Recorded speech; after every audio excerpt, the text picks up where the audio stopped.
When helping someone develop their skills, you'll often notice something that they could do better.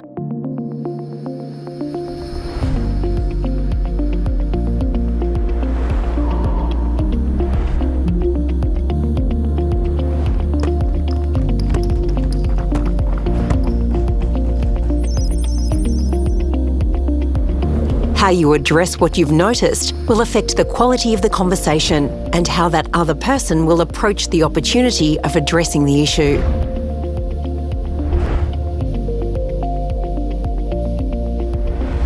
Kim Scott developed a model for guiding how we interact with others. Scott's model considered 2 dimensions for those interactions: whether we cared for the other person and whether we were willing to challenge regarding an issue. The quadrants formed by these 2 dimensions were ruinous empathy, where we have high care and low willingness to challenge; manipulative insincerity, where we have low care and low willingness to challenge; obnoxious aggression, where we have low care and high willingness to challenge; and compassionate candour, where we have high care and high willingness to challenge. We are interested in the types of conversations that we are likely to have when we behave as is suggested by those quadrants. When we are high on care for the other person and low on our willingness to challenge regarding the issue, our conversations can be ineffective. The conversation is more about us wanting to be liked than about addressing the issue. In this type of conversation, we might sidestep the issue or sugarcoat our feedback, because we are afraid of hurting the other person's feelings. Any feedback we do provide is unlikely to be specific enough to help.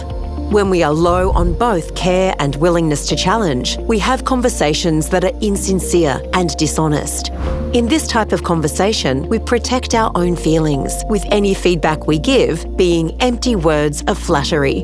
If we do talk about the issue, it is more likely to be behind the person's back. When we are low on care but high on willingness to challenge, our conversations are likely to be tense and defensive. This type of conversation can be less effective as it lacks empathy, is more direct than it needs to be, and the challenge is not constructive. The other person might experience this type of conversation as disrespectful. But when we are high on care for the other person and high on our willingness to challenge regarding the issue, we can have conversations that are impactful and open. In this type of conversation, we are honest and clear about the issue that we've seen, and we do that in a kind way. Our care for the other person's success means that we see the necessity of giving feedback that is specific enough to be acted on. We are constructive in how we challenge the issue, as we want to help the other person to get better, not to prove that we know best.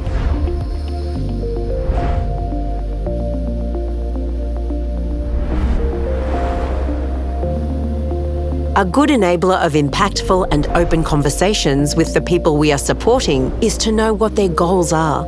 If you know what is important to them, it is much easier to demonstrate that you care and are trying to help them to achieve their goals. When you've noticed an issue, your first choice is whether to say anything about it.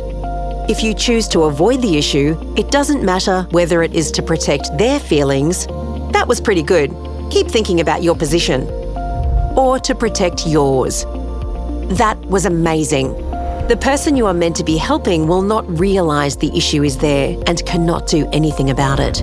If you do want to help them by raising the issue, you will say something about it. You could choose to say it in a way that demonstrates little care for them. "Your position was all wrong," which may not help the other person to take the feedback on board.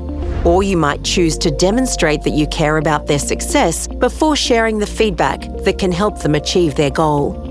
Choosing to challenge from a position of care creates the best conditions for the other person to hear your feedback, to take action, and to get better.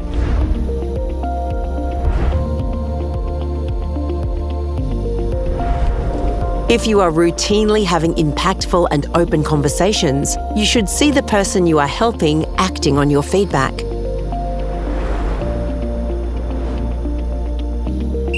And you might even notice that the other person is using care and challenge with you.